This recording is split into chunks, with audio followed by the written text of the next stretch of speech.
জমিতে ধানের চারা রোপণ করতে গিয়ে বজ্রাঘাতে মৃত্যু হলো এক মহিলা দিনমজুরের। মৃতের নাম ছায়া বর্মন, বয়স 28। তার বাড়ি ইসলামপুর থানার আদালগঞ্জ এলাকায়। এই মর্মান্তিক ঘটনায় এলাকা জুড়ে শোকের ছায়া নেমে এসছে। স্থানীয় সূত্রে জানা গিয়েছে, ছায়া বর্মন দিনমজুরের কাজ করে পরিবারের ভরণ পোষণ করতেন। বুধবার সকালে তিনি অন্যের জমিতে ধানের চারা রোপণের কাজে যোগ দেন। কাজ চলাকালীন আচমকাই বজ্রপাত হলে তিনি গুরুতর আহত হন। ঘটনাস্থলেই তার মৃত্যু হয় বলে স্থানীয়দের দাবি। ঘটনার খবর পেয়ে রামগঞ্জ পুলিশ ফাঁড়ির পুলিশ ঘটনাস্থলে পৌঁছে মৃতদেহ উদ্ধার করে। পরে ময়নাতদন্তের জন্য দেহটি ইসলামপুর মহকুমা হাসপাতালে পাঠানো হয়। পুলিশ ঘটনা তদন্ত শুরু করেছে।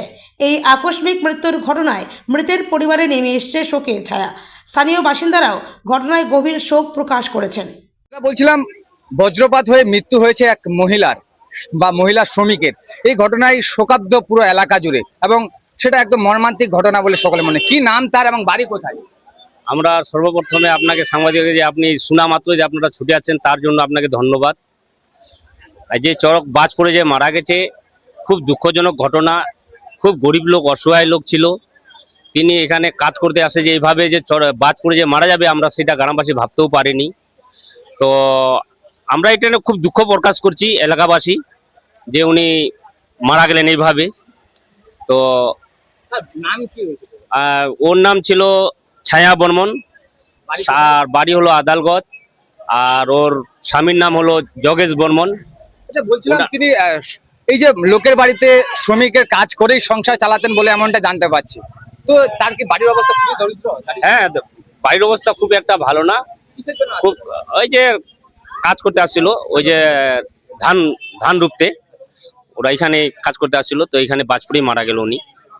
কি দাবি জানাচ্ছেন প্রশাসনের কাছে? কি দাবি? প্রশাসনের দাবি এটাই জানাবো যে উনার যেন এই যে একটা গরিব অসহায় লোক মারা গেল, উনার জন্য একটু ক্ষতিপূরণের ব্যাপার নিয়ে একটু যেন ভাবা চিন্তা কর, পরিবারের জন্য একটু যেন ভাবা চিন্তা কর, দৃষ্টিভঙ্গি রাখে প্রশাসন, সেটার জন্য এটা আবেদন করবো আমার। কি নাম আপনার? প্রশাসন, আমার নাম সুমন সিং। এখন কি মৃতদেহকে ময়নাতদন্তের জন্য নিয়ে যাওয়া হচ্ছে?